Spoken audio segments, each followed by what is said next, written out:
오늘 제가 하는 부분은 대방강불화엄경 제45권 32품 제보살 주처품입니다. 나눠주신 프린트물 참조하시면 되겠습니다. 먼저 대방강불화엄경 이름 풀이부터 조금씩 하면, 대라는 것은 위대하다, 절대의 대죠. 방광이란 말은 넓고 크다, 크고 넓다. 불은 부처님을 말하고, 화음은 차파음식이라고 해서 차파는 온갖 꽃이란 말이죠. 여러 가지 꽃들이 음식 화려하게 장엄되었다라고 합니다.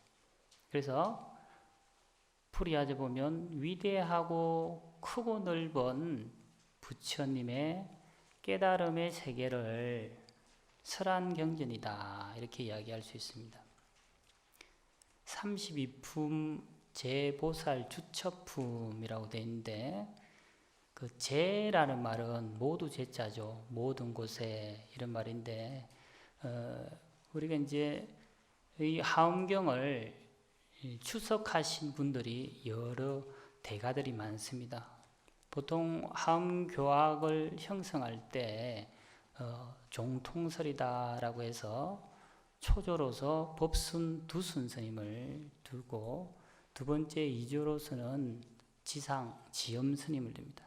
이 지엄 스님은 수영기라는 주석서를 내시고 27세 때 이 주석서를 60하엄경을 기준으로 하셨는데, 그 이후에 잘 아시는 현수법장 스님이 제3조로서 탐영기라는 주석서를 냅니다. 그것 또한 60하엄경입니다.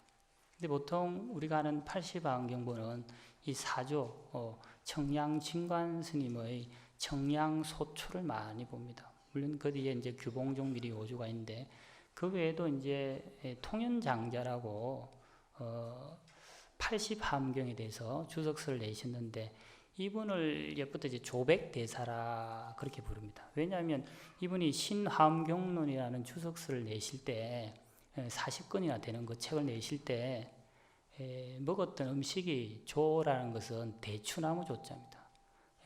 대추나무 열알과 백은 척백나무라는데, 척백나무의 잎으로 만든 그런 주먹밥이라 할까, 그 떡을 먹고 이 주석서를 달았다 해서 통연스님은 이제 조백대사 이렇게 이야기해요. 그래서 보통 많이 보는 게 청량국사의 소초와 통영장자의 통연론, 줄여서 통연론이라는데, 이 두 가지를 예부터 참고를 많이 했습니다. 그래서 그게 하엄경 소초 제4조 청량진관 스님이 주석하셨던 곳에 제라는 것을 이야기하실 때, 보살 대비로 우리 보살님이 그 대자 대비한 마음으로 수기 주처, 수기라는 말은 기는 근기, 수는 따를 수, 근기에 응해서 근기에 따라서 주처인된 머무른데, 능주 비일, 능이 비일비재, 늘 항상 머물러 계신다, 이런 말로 하면서 고명왈제다 이렇게 해요. 쉽게 말해서 보살이 대자대비로서 중생들의 응하는 곳에 따라서 언제나 계시기 때문에 제다, 이렇게 이야기한다는 거예요.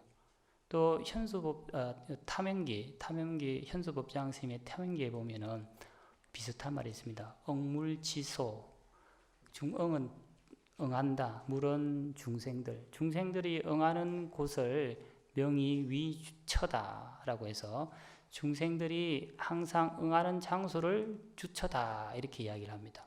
그래서 제보살 주처품에서 제라는 것은 항상 있는 곳, 이렇게 생각하면 되겠죠. 보살이란 말은 우리 잘 알잖아요. 보디사트바의 줄임말로 보사, 이렇게 이야기하죠. 보디사트바. 또는 이제 보리살타의 준말로 보살, 보리살타의 중간 끝에 글자를 떼면 보살이 되겠죠. 이 보살은 우리 금강경에 보면 선영기청분에 이런 표현이 있잖아요. 발안욕따라 삼맥 삼보리심 한 이는 엉운아주 운항복이시, 늘 듣는 거죠. 그래서 안욕따라 삼맥 삼보리심을 바란 이는 어떻게 살아야 되고, 어떻게 마음에 일어나는 번뇌를 없앨 수 있습니까? 뭐 그런 거죠. 그래서 안욕따라 삼약 삼보리심, 곧 보리심을 발한 사람이 곧 보살이다 라는 거예요. 보살. 그래서 이 보리심을 발했다는 것은 곧 성불하고자 하는 마음을 냈다 그런 말이잖아요. 그러니까 그걸 다른 말로 구도자라고 이야기할 수 있겠죠. 도를 닦으려고 깨달음을 얻으려고 노력하는 사람.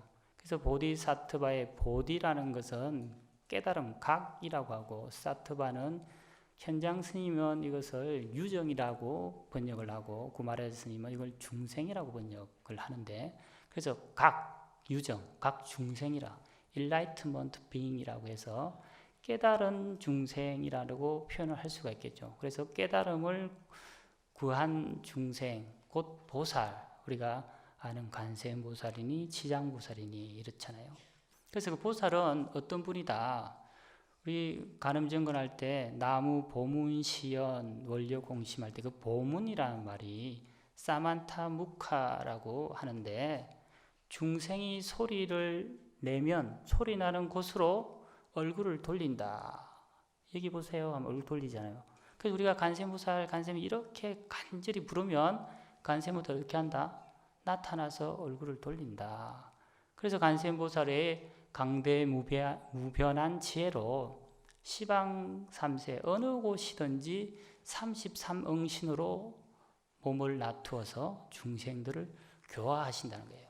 한 중생도 남김없이 구원하시기 때문에 보살이다.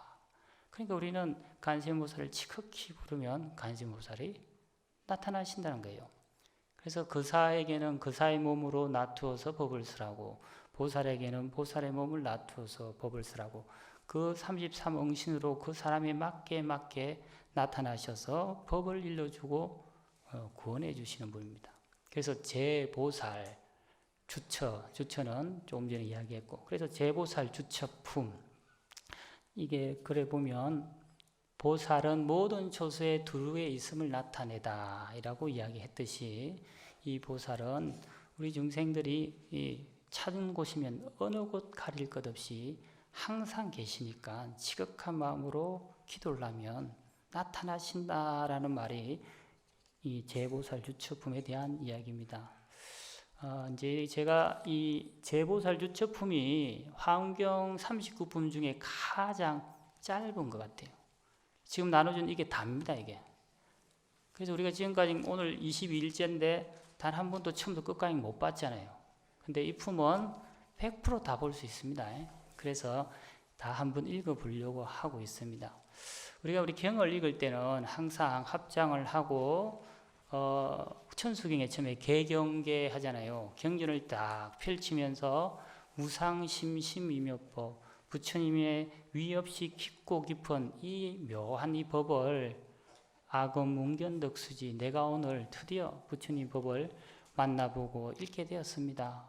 원의 그다음 뭡니까? 백천만금 난조, 백천만 아주 오랜 세월 동안 만나기 정말 어려운 이 법을 오늘 우리가 이렇게 만났단 말이죠. 그래서 원의 열의 진실을 원컨대 부처님의 그 참된 뜻을 알게 해주십시오 하고 난 뒤에 개법장지는 법의 부처님의 한량없는 법의 창구를 열어서 옴 아라남 아라다 옴 아라남 아라다 하고 경명을 합니다. 대강광불 하음경, 그리고 그 품 제목을 해야 되겠죠. 제보살 주처품 하고 그때 시망보살이 이렇게 들어갑니다. 자, 합장하시고 개경계 무상심심 미묘법 백천만금 난조 아검문견덕수지 원래열애 진실은 개법장지는 오마라나 마라다 오마라나 마라다 오마라나 마라다 대방강불하음경 제보살 주처품 그때 시망보살 마살이 대중 가운데서 여러 보살에게 말하였 불자여 동방에 선인산이 있으니 옛적부터 보살들이 거기서 지금은 금강승보살이 그의 근속 300보살과 함께 그 가운데 있으면서 법을 연설하는 남방에 승봉산이 있으니 옛적부터 보살들이 거기 있었으며 지금은 법회보살이 그의 근속 500보살과 함께 그 가운데 있으면서 법 연설하느니라. 서방에 금강염산이 있으니 옛적부터 보살들이 거기 있었으며 지금은 정진무외행보살이 그의 근속 300보살과 그 가운데 있으면서 법을 연설하느니라. 북방에 향적산이 있으니 옛적부터 보살들이 거기 있었으며 지금은 향상보살이 그의 근속 3000보살과 그 가운데 있으면서 법을 연설하느니라. 동북방에 청량산이 있으니 옛적부터 보살들이 거기 있었으며 지금은 문수살이 보살 그의 근속 1만 보살과 함께 그 가운데 있으면서 법을 연설하느니 바다 가운데 금강산이 있으니 옛적부터 보살들이 거기 있어서 지금은 법기보살이 그의 근속 1200보살과 그 가운데 있으면서 법을 연설하느니 동남방에 지제산이 있으니 옛적부터 보살들이 거기 있었으며 지금은 정감보살이 그의 근속 1000보살과 그 가운데 있으면서 법을 연설하느니라. 서남방에 강명산이 있으 옛적부터 보살들이 거기 있었으며 지금은 현성보살이 그의 근속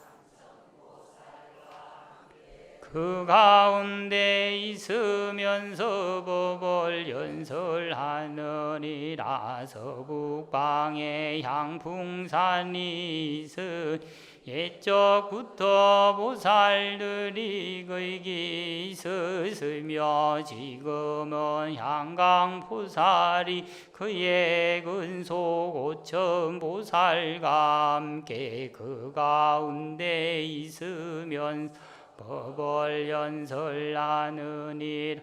금바다 가운데 안처소가 있으니 이름이 장흥굴인 옛적부터 보살들이 거기 있었느니라. 나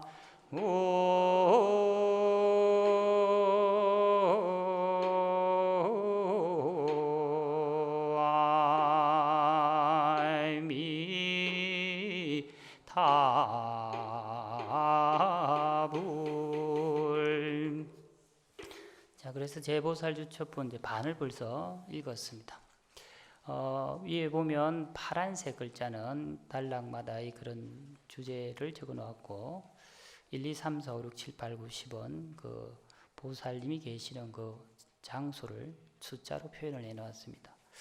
그때 보면 팔방과 상가 바다의 10곳을 밝힌다. 팔방이랑 동서남북 사유 또는 간방이라고 하죠.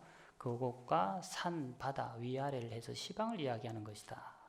그때 심왕보살 마살이 심왕이라고 하죠. 심왕. 예, 우리가 제보살 주처품에 설법주는 이 심왕보살입니다. 어저께 했던 아성지품과 열애수량품에서도 마찬가지로 심왕보살이 설법주가 되어서 부처님을 대신해서 법을 이야기하죠. 통일론에 보면 이 심왕에 대해서 이렇게 이야기합니다. 성인지우에 성인이란 무생법인을 말하는데 곧 심왕보살이란 마음으로 그 무생법인이란 일체 제법의 이치를 깨닫는 것, 무생무별의 이치를 깨닫는 것, 쉽게 말하면 모든 것이 공하다는 이치, 깨달은 상태. 그런 마음으로 무생법인을 이룬 후에, 깨달음을 이룬 후에 이 심업이라는 것은 마음의 작용, 그 마음의 작용이 자유자재하기에 왕이다. 우리가 이제 유식에서는 심왕심소라고 해서 마음이 주체가 되고 또 어떨 때는 객체가 되잖아요. 그와 같이 우리가 마음을 깨치면 마음의 작용이 자유자재, 불법의 지혜작용의 자유자재로 활용할 수 있기에 왕이다. 이렇게 한다는 거예요. 그래서 성인지후에 인을 성취한 후에 무생법인을 이룬 후에 심업이 자제함으로 명지위왕이다. 왕이라고 합니다. 더 나아가서는 통현장자는 이 보현행, 우리 보현행이라고 하면 보현보살의 실천행을 이야기하죠. 10가지가 있잖아요. 예경, 제불원, 칭찬, 열애원, 강수공양 쭉쭉 해서 마지막에 복의 해양원까지 그러한 보현행으로서 그 행을 다 잘 따르고 무생법인을 이룬 이후를 왕이다, 심왕이다 이렇게 한다는 거죠. 그래서 우리 불자들이 우리가 어떻게 살아가야 하는가를 보여주는 게 바로 보현행이고 어떻게 하면 올바른 깨달음으로 나아가는가의 실천법을 이야기한 것이 바로 보현행원입니다. 그래서 이 심왕보살이란 무생법인을 이룬 분, 더 나아가서는 보현행원을 올바르게 실천하는 분이시겠죠. 그래서 심왕보살 마살이 대중 가운데서 여러 보살에게 말을 합니다. 불자여, 첫째가 동방에 선인산이 있으니 옛적부터 보살들이 거기 있었으며 지금은 건강승보살이 그의 근속 300보살과 함께 그 가운데에서 법을 연설한다. 산 보면은 10군데의 보살들이 계신 곳을 이야기하면서 9군데가 다 산입니다. 우리나라는 70% 이상이 산으로 이루어졌잖아요. 산이 있으면 왜 이렇게 산을 이렇게 많이 적어 놓았을까? 우리나라 같은 경우 이렇게 쭉 보세요. 큰 산, 또 이름난 유명한 산의 최고 봉우리는 다 비로봉입니다. 비로봉, 그죠? 그 지리산에는 물론 천왕봉이라 하지만은 그 비로봉이 있죠. 바로 옆에 대구에 올라가면 팔공산에 가면 비로봉, 문경 대야산도 비로봉, 조금 위로 올라가서 충북으로 가면 속리산 문장대가 있지만 비로봉이 있습니다. 소백산도 비로봉이 있습니다. 조금 더 올라가서 이제 강원도 쪽으로 올라가면은 아주 많죠. 대표적인 게 오대산의 정상이 비로봉입니다. 치악산도 비로봉입니다. 치악산의 비자는 날비자를 쓰긴 해도 아마 그 이후에 바뀌지 않았을까 합니다. 금강산도 비로봉이고 묘향산, 평안남도입니까 북도입니까? 비로봉입니다. 그와 같이 이 비로봉이라고 왜 했을까요? 비로자나의 부처님의 그 강명이 온 국토에, 우리나라의 모든 국토에 두루 비치어서 그 부처님의 강명으로 모든 중생들이 제도하리라고 하는 그런 염원이 있지 않을까라고 저는 생각합니다. 누가 그 비로봉이라고 이름을 붙였는지는 알 수는 없어요. 많은 사람들의 입을 통해서 대대손손 쭉 내려왔던 그런 이름이겠지요. 그걸 이제 우리가 보통 구전이라고 하는데, 구전은 정말 중요한 겁니다. 부처님이 그 열반에 드신 후에 아난존자가 중심이 되어서 이렇게 많은 분들과 함께 합송을 하잖아요. 그걸 결집이라고 하는데, 그게 입으로 전해진 거예요. 부처님의 법을 들었던 아난존자가 여러분 입을 통해서 또 전해지고 전해져서 지금은 남방 불교는 아직도 그 전통대로 외우고 있죠. 제가 있었던 김해는 가야 불교의 이 초전 법륜지입니다. 한국 불교의 초전 법륜지인데, 많은 사람들이 가야에 불교가 없다라고 처음에는 주장을 그렇게 했습니다.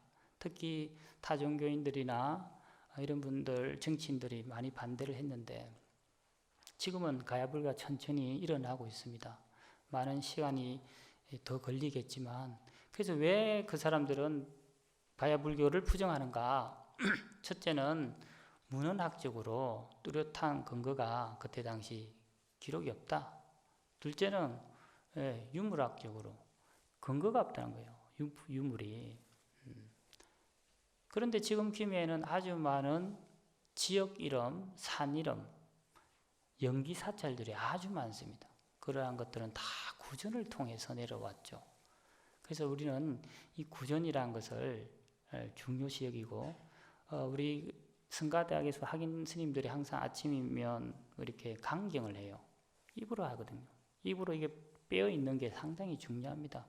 우리가 노는 입에 염불한다고, 노는 입은 아니지만 어쨌든 그렇게 입에 몸에 탁 달라붙었을 때 꿈을 꾸다가도 간센보살, 길을 가다가도 간센보살 하면서 그 간센보살의 가피를 받는 것과 똑같은 이치죠. 또 발심수행장에 보면 이런 이야기가 있습니다. 수유제학인 수유제지나 거업가자는 채불이 신의 생 비우심하신다. 설무도행이나 주산실자는 중성이 시인의 생환이심한다. 이런 말인데 뭔 말인가 하면, 수유제지나 비록 재주와 학문이 아무리 뛰어나도 그 업가자, 마을에서 사는 사람들은 마을에 살면 재불이 많은 부처님들이 그 사람에게 비우심, 아이고 안 됐다 슬퍼해하는 마음을 내신다는 거예요. 근데 설무도행이나 설사 돈은 안 닦거나 또 수행은 안 해도 주산실자는 산에만 살아도 중성이 많은 성인들이 이 사람에게 환희심을 낸다 말이 있어요. 제가 때로는 가끔 제 스스로 참 부끄러울 때가 있어요. 내가 오늘 하루 공부도 안 하고 이렇게 빈둥빈둥이 보낸 거 아닌가? 이런 생각도 들기도 하고, 또 제가 강원 다닐 때 이렇게 해가지고 무슨 공부를 더 배울 내 마음에 흡족한 수행을 할 수 있나? 당장 나가서 학교를 다닐까? 선방을 갈까? 그런 생각을 참 많이 했습니다. 근데 이게 천일기도도 마찬가지입니다. 그 당시에는 몰라요. 천일기도 해보니까 500일간이면 그냥 내가 기도를 하나, 제가 천일기도 2번을 했는데, 기도할 때 처음에 500일까지는 아이고 기도 똑바로 안 했는데 부끄럽네. 또 들어가가지고 또 내일 또 치야 되구나. 매일 이렇게 고민이 되더라고. 말하자면 일상의뢰만 하고 살거든요. 산에 살면 조성 예불을 하고 또 부처님께 마주 올리고, 특별히 내가 다리 틀고 앉아가지고 정진을 한다든지 강경을 열심히 한다든지 그렇게 할 시간도 없고 몸도 피곤하고, 또 사람이 살자면 매너리즘 타성해져서 그냥 삶처럼 살아가요. 근데 속퇴를 해야 되나? 그 정도로 이게 내 스스로 부끄러워.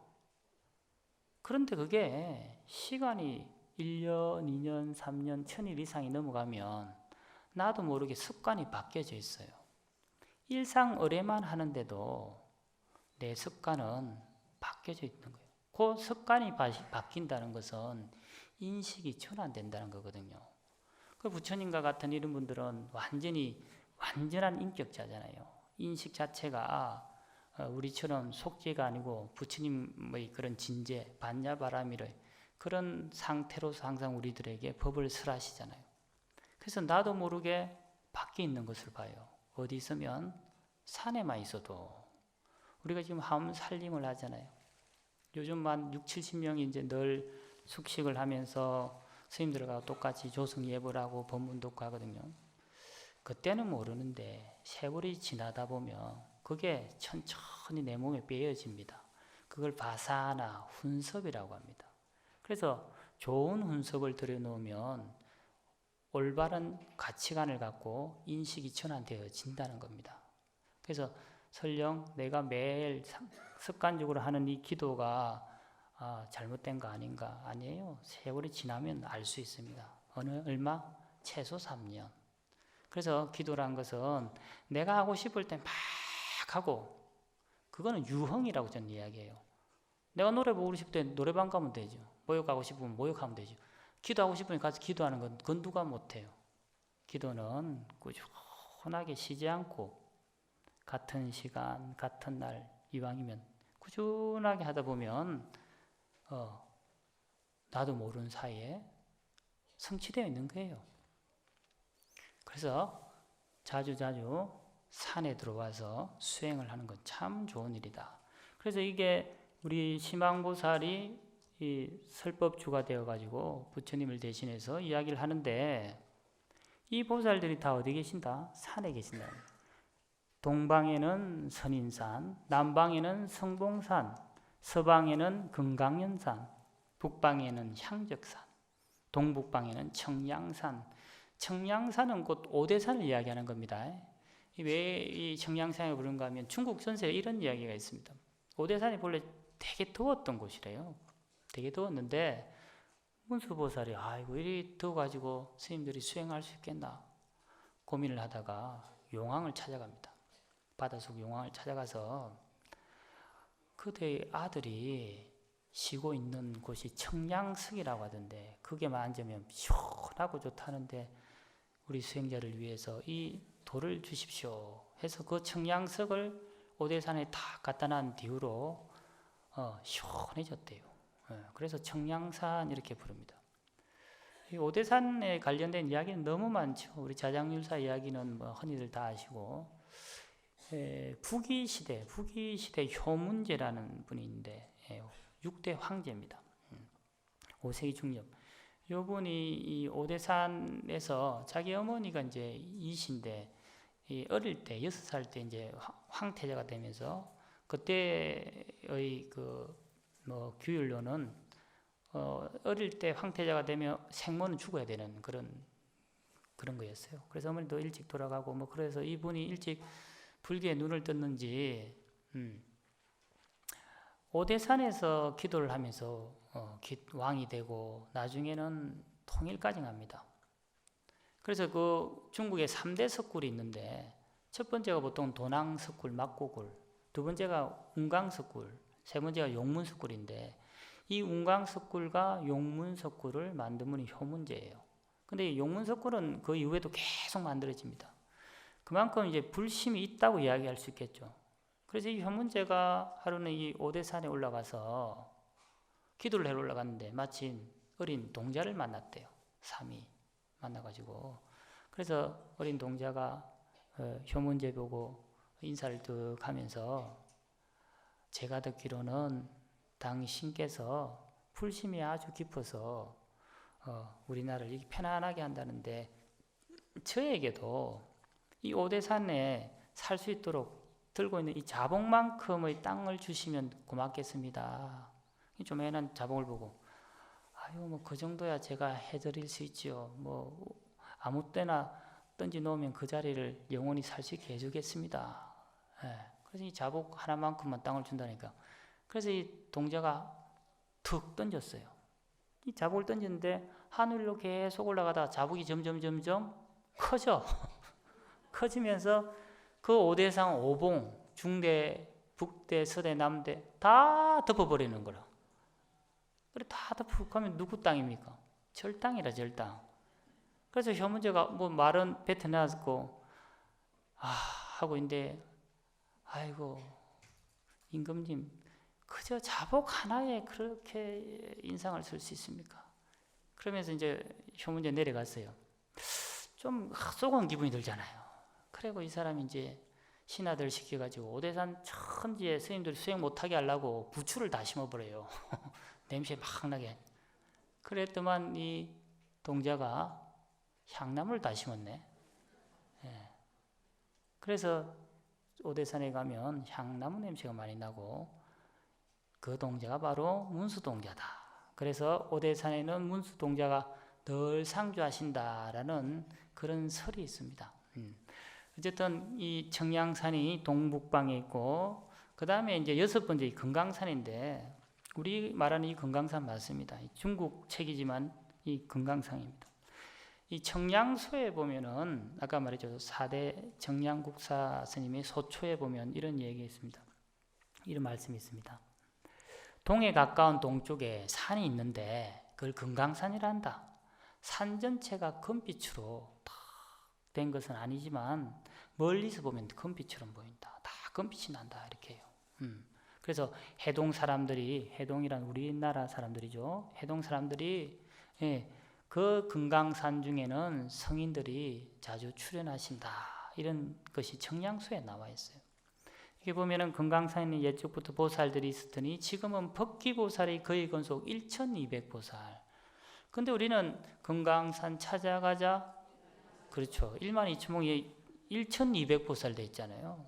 그래서 청량스님이 이 구절에 대해서 왜 12,000몽이냐, 이 구절에 대해서 뭐라고 하는가 하면 진력, 그러니까 이제 80화경은 실찬한타가 썼고 그 다음에 이제 60화경은 불타발타라가 썼는데 진나라 때 했다고 진력이라고 하는데 진력 경문에는 이 보살 근속이 이 본경 80화경 본건보다 10배다 이렇게 이야기를 해요. 그래서 아마 이 어역이 번역이 틀렸을 것이다 이렇게 적어놨습니다. 그래서 금강산에는 몇 분이 계신다고? 12,000보살들이 계신다라는 거예요.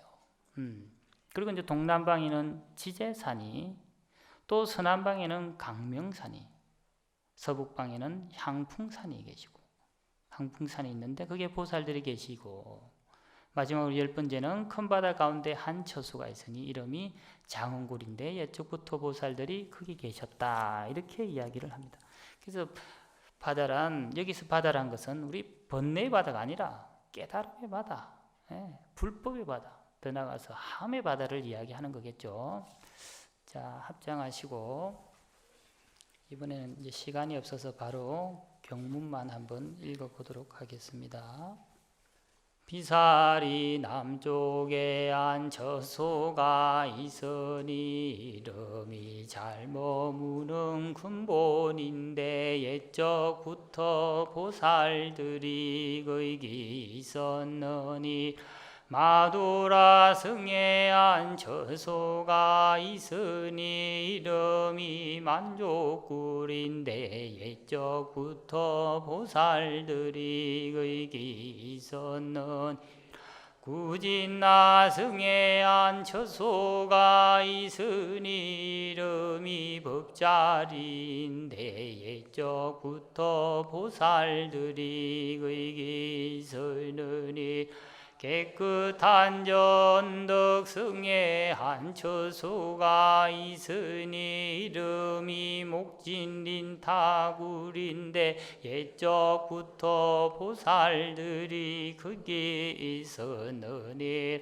말한다 국에 한처소가 있으니 이름이 걸림없음인 용왕이 세운 것으로 옛적부터 보살들이 거기 있으느니 간보자국에 한처소가 있으니 이름이 인자물 내민 옛적부터 보살들이 거기 있으느니라. 진당국에 한처소가 있으니 이름이 나라영굴인데 옛적부터 보살들이 거기 있으느니 소러국에 한처소가 있으니 이름이 우두산인데 옛적부터 보살들이 거기 있으니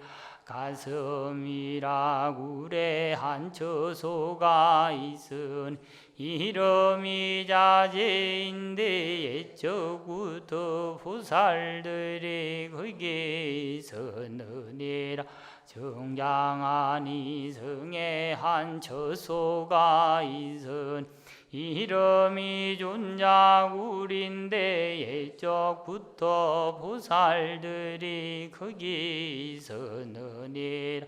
안부리마국에 한 처소가 있은 이름이 억장강명을 봄인데 옛적부터 보살들이 거기 살았느니라.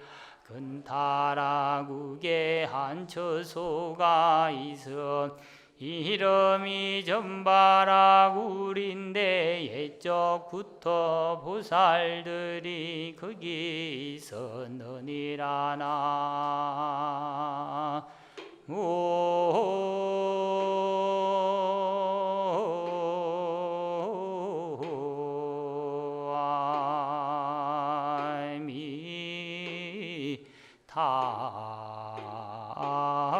나무아미타불. 제보살 주첩은 한 품 다 읽었네요. 되게 작죠. 우리가 부처님의 경전을 읽는 것을 강경이다 이렇게 해요. 강경할 때 간자가 볼간자랑 똑같이 사용합니다. 그래서 우리가 축원할 때 강경자는 해안동투 하잖아요. 부처님 경을 부지런히 계속 읽어주면 해안이 지혜의 눈이 툭 터져가지고 챙긴다는 거예요. 해안이. 그래서 우리가 부처님의 경전을 이렇게 마음을 내어서 천천히 지극한 마음을 읽으면 이게 수행하는 거예요. 이게 참선하는 거예요. 이걸 간경이라고 하는 거예요. 이렇게 천천히 이렇게 시간 만나면 경전을 많이 읽으면 내 마음이 차분해지고 편안해짐을 느낍니다. 제보살 주처품. 보살은 어디에 계신가요? 보살은 달리 주처가 없습니다. 중생이 응하면 어디든지 나타나시죠. 중생이 응하는 장소에는 어디서든지 어디든지 다 놔두신다는 겁니다. 여기서 한 발 더 나가서 우리 자신이 보살이 되어야 되는 거예요. 우리들이 진정으로 이 시대에 참된 보살의 행을 실천한다면 서 있는, 앉아 있는 이 장소가 바로 보살의 주처입니다. 항상 바로 여기서 자신의 일에 최선을 다하는 참된 보살이 되기를 바라겠습니다. 간절히 기도하십시오. 간절하면 이루어집니다. 나무관세음보살.